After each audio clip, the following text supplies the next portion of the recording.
ध्यान दीजिए बाबू। सेट जी संख्या पति है किरण बुक का सेट 1 का 48 नंबर क्वेश्चन है। शायद 47 नंबर तक आप लोगों को बताए हैं पहले वीडियो में। देखिए, किसी दो अंकों की संख्या के दहाई का अंक इकाई के अंक से 7 अधिक है। तो बाबू देखिए, ये हमारा दहाई का अंक है, ये इकाई हुआ, ये दहाई हुआ। बाबू ये इकाई और ये हुआ दहाई। ध्यान दे रहा है बाबू। इकाई क्या कह रहा है कि दहाई का अंक, दहाई का जो अंक है इकाई के अंक से 7 अधिक है। तो देखिए, इकाई के अंक से ये 7 अधिक है, ये 1 है और ये 8 है, यानी कि इससे ये 7 अधिक है। तो हमारा ये हो सकता है बाबू। यहाँ पे किसी दो अंकों की संख्या के दहाई का अंक, दहाई का अंक माने ये दहाई का अंक ये हुआ, इकाई के अंक से 7 अधिक है। तो बाबू देखिए, इससे ये 7 अधिक होना चाहिए, लेकिन ये इससे 7 अधिक है, ये हमारा नहीं होगा। इससे ये 7 अधिक है तो नहीं है, ये भी नहीं है। अब कहने का मतलब क्या है, यदि हम संख्या में से 63 घटाएं, 81 में से हम 63 घटा रहे हैं, देख लीजिए बाबू। 11 में से 3 गया तो 8, यहाँ बचा 7 में से 6 गया तो 1। 63 घटाया जाए तो नई संख्या के अंकों की अदला बदली हो जाती है। तो देखिए, अदला बदली 81 था तो 18 हो गया, आंसर क्या होगा 81। देखा ना बाबू। किसी कॉलेज में 1/5 लड़कियां और 1/8 लड़कों ने एक सामाजिक शिविर में भाग लिया। कोई सामाजिक शिविर है, शिविर लगा हुआ है, उसमें भाग लिया। तो कॉलेज में कुल कितने भाग छात्रों ने शिविर में भाग लिया, यानी कि कहने का मतलब क्या है कि दोनों मिला के कितने लोगों ने शिविर में भाग लिया। तो कुछ करना नहीं है बाबू, इसमें करना क्या है हमें कि 1/5 और प्लस 1/8 जोड़ देंगे, हो जाएगा। दोनों को मिला देंगे, छात्र हो जाएंगे। लड़का और लड़की मिलाने पर दोनों छात्र हो जाएंगे। छात्राओं ने भाग लिया, छात्राओं ने भाग लिया। तो देखिए 8 बचे कितना होगा 40, 5 से 5 बटे 40, 8 बचे 40, 13/40। ध्यान देना है बाबू। 36 के धनात्मक गुणनखंड कितने हैं? 36 के धनात्मक गुणनखंड का मतलब कि 36 जो है वो किस किस के पहाड़ा में कटेगा। कहने का मतलब गुणनखंड का मतलब कितने होंगे, इसके मतलब गुणनखंड का मतलब यही हुआ कि 36 जो है किसके किसके पहाड़ा में आता है। तो पहले देख लीजिए बाबू, इसे 2 तरीके से हम बना सकते हैं। पहला तो 1 से विभाजित होगा, उसके बाद 2 से, उसके बाद 3 से। 3 के पहाड़ा में भी 36 कटता है, 4 के पहाड़ा में 4 9 36, 6 के पहाड़ा में भी कटता है, 7 के पहाड़ा में नहीं कटे, 8 के पहाड़ा में, 9 के पहाड़ा में कटता है, 10 में 11 12 के पहाड़ा में कटता है, और 18 के पहाड़ा में कटता है, और 36 के पहाड़ा में कटेगा। कितना होगा 1 2 3 4 5 6 7 8 9, यानी कि इसकी गुणनखंड की संख्या कितनी होगी 9। दूसरी विधि क्या है, दूसरी विधि देख लीजिए बाबू। दूसरी विधि, मान लीजिए 36 का नहीं दिया, कोई बड़ा अंक का दे दिया, तो उस समय परेशानी हो सकती है। ध्यान से देखना है दूसरी विधि। अब कैसे 36 को उससे तोड़ दे देंगे गुणनखंड से। 2 से 18, फिर 2 से 9, 3 से तितली के 9, यानी कहने का मतलब क्या है कि 2 के पावर 2 होगा। 2 कितना है 2, फिर गुना 3 के पावर 2। अब ध्यान से देखना है कैसे करना है इसको।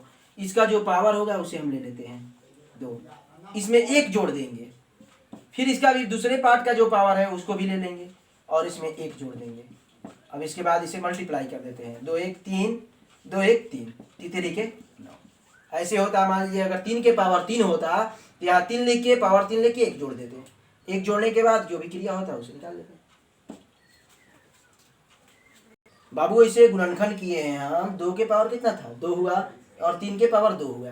केवल पावर लेना है, पावर 2 लिए, इसमें 1 जोड़ देंगे। जितना भी पावर रहेगा 1 जोड़ के उसके बाद गुणा कर देंगे। 2 के पावर 2 है तो 2 ले लेंगे यहाँ पे केवल पावर, उसमें 1 जोड़ देंगे। फिर इसका भी पावर 2 है, 2 ले लेंगे 1 जोड़ देंगे। 2 1 3, फिर 2 1 3 है, दोनों गुणा कर देंगे। अगर यहाँ 3 के पावर 3 होता तो यहाँ 3 लिखते हैं और इसमें 1 जोड़ते हैं, उसके बाद मल्टीप्लाई करते। ध्यान से देखना है, ध्यान दीजिएगा बाबू। क्वेश्चन नंबर 51 है किरण के बुक का। आप लोग 50 तक बताएं। एक लड़का 1 से 12 तक सभी प्राकृत संख्याओं को जोड़ता है। 1 से 12 तक सभी प्राकृत संख्याओं को क्या करता है एक लड़का जोड़ता है। तो एक चीज बताए थे, एक प्राकृत संख्या के अगर 1 से अनंत तक संख्याओं का योग क्या होता है बता देते हैं आप लोग को। 1 plus 2 plus 3 plus dot dot dot plus n का क्या होता है n प्लस n होता है, उसके बाद n+1 बटे में बाबू क्या होता है 2 होता है। तो बाबू 1 से 12 तक कर रहा है, अंतिम संख्या ले लेते हैं, उसमें फिर 1 जोड़ देते हैं, उसके बट्टे में 2 लिख देते हैं। उसी तरह क्या है 1 + 2 + 3 ... 11 है। तो क्या करेंगे n के जगह पे क्या है 11 गुना, फिर क्या करेंगे 11 + 1 होगा तो क्या होगा 12 बट्टे में 2 होगा। बाबू कितना होगा 2 छके 12, 11 छक 66 हुआ।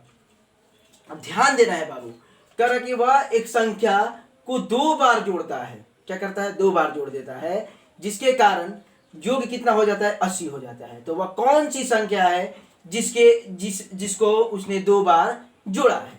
तो कुछ करना नहीं है बाबू, ध्यान से देखना है बाबू, ध्यान देना है बाबू। कुछ गड़बड़ क्या हुआ है, तो हमें 1 से 12 तक कर रहा है बाबू, हमने 11 तक ही लिखा था, इसकी वजह से गड़बड़ हो गई थी। तो क्या लेंगे बाबू n था तो यहाँ n लिया है, n की जगह पे क्या है 12, उसके बाद n+1 हुआ था तो 12 + 1 क्या होगा 13, गुना हो जाएगा बट्टे में 2, 2 छके 12, 13 छके 78 होगा। कहने का मतलब क्या है कि ये तो 1 से 12 तक प्राकृत संख्या को जोड़े तो कितना होगा 78 होगा। उसके बाद क्या कर रहा है बाबू, वह एक संख्या को 2 बार जोड़ देता है, जिसके कारण योग कितना आ रहा है 80 आ रहा है। तो वह कौन सी संख्या है जिसके उसने 2 बार जोड़ा है। तो मान लीजिए एक 78 आ गया 1 से 12 तक का योग, इसमें कौन सी संख्या जोड़ रहा है, तो मान लीजिए एक संख्या जोड़ रहे हैं जो 2 बार जोड़ रहा है, उसे हम x जोड़ रहे हैं। तो इसे जोड़ने के बाद इसमें x जोड़ रहे हैं, जोड़ने के बाद कितना आ रहा है 80 आ रहा है। तो x बराबर कितना होगा 80 - 78, यानी कि वह संख्या क्या है 2 जो है उसे 2 बार जोड़ने पर योग 80 आ जाएगा। बाबू ध्यान देना है, 52 नंबर क्वेश्चन उसी टाइप का था, इसी वजह से छोड़ दिए, 53 नंबर बता रहे हैं। जैसे बाबू दिया है 9,997 और 10,003 को गुना करने पर हमारा मान क्या होगा। सबसे सिंपल तरीका ये क्या है, ये 10,000 से कितना कम है, ये किसके नजदीक है तो 10,000 के नजदीक है। 10,000 से कितना कम है, तो बाबू 10,000 से ये 3 कम है। ये जो है वो 10,000 से 3 अधिक है, देख लीजिए 10,000 + 3, ये 10,000 से 3 कम है, ये 10,000 से 3 अधिक है। तो बाबू फार्मूला क्या होगा, हम पढ़ाए थे आप लोगों को, a - b और a + b बराबर क्या होता है a² - b²। तो a की जगह पे क्या है 10,000 है, तो 10,000 का होल स्क्वायर - 3 का होल स्क्वायर, फार्मूला होता है ना a - b a + b a² - b²। तो a की जगह पे 10,000 है और b की जगह 3, तो गुना करेंगे तो क्या होगा बाबू, ध्यान से देखना है, कुछ करना नहीं है।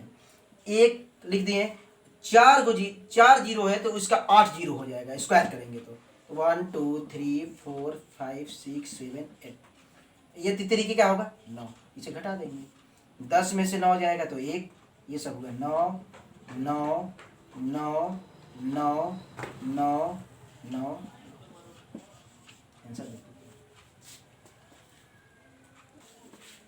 बाबू। ये चीज आप लोगों को समझ में नहीं आया होगा। जैसे मान लीजिए हम 10 का स्क्वायर करना होता है तो 10 1 लिख देंगे, उसके बाद 1 जीरो है तो 2 जीरो हो जाएगा, माने जितना है जीरो जितना है स्क्वायर करने पर उसके दुगना हो जाता है। अगर हम 100 को लेते हैं, 100 का स्क्वायर करते हैं तो 1 लिख देंगे, 2 जीरो है तो 4 जीरो हो जाएगा, ये भी ध्यान देना है। इसी वजह से इसको स्क्वायर किए तो 1 लिख दिए और उसके बाद 4 शून्य था 8 शून्य हो जाएगा। देख लीजिए 10 का स्क्वायर 100 होता है। बाबू ध्यान दे रहा है, एक संख्या अपने व्युत्क्रमानुपाती मतलब क्या था उल्टा के 58 गुना से 3/4 बड़ा है, यानी कि दोनों का डिफरेंट जो है वो कितना है 3/4 है। तो बाबू एक चीज समझ लीजिए, यहाँ तो सारा चीज हमारा प्लस में दिया है, 3/4 भी प्लस में दिया है। तो देखिए बाबू, यानी कहने का मतलब कि हमारे ये माइनस में ऑप्शन नहीं लेंगे अभी, ध्यान देना है, सिंपल तरीके से देख लीजिए। ऐसे कैलकुलेशन भी करेंगे तो एक तरह से हमारा गुणनखंड होगा, तो माइनस वाला हम मान नहीं लेते हैं तो प्लस वाला मान लेते हैं, ये होगा ये होगा। तो यहाँ से देखिए एक संख्या अपने व्युत्क्रमानुपाती के 58, तो मान लीजिए कहने का मतलब क्या है, मान लीजिए हमने संख्या ले लिया 12, इसका व्युत्क्रमानुपाती क्या होगा 12 का, तो 1/12। क्या क्या कह रहा है 58 गुना, तो 58 गुना का अंतर कितना है 3/4 बड़ा है, यानी कहने का मतलब कि दोनों में अंतर 3/4 का है, यानी कि ये 3/4 बड़ा है तो ये 3/4 छोटा है, माइनस में 3/4। अगर कैलकुलेशन करने पर 3/4 आ जाएगा तो हमारा आंसर हो जाएगा। तो देखिए 2 से कटाते हैं बाबू। कुछ लोग को सोचेंगे ऑप्शन से क्यों बनाए, तो तो इसे नियम से भी बनाने पर बहुत मुश्किल हो सकता है। गुणनखंड तैयार समीकरण तैयार होगा, उसे गुणनखंड करना पड़ेगा। हम चारों ऑप्शन कैसे लेंगे?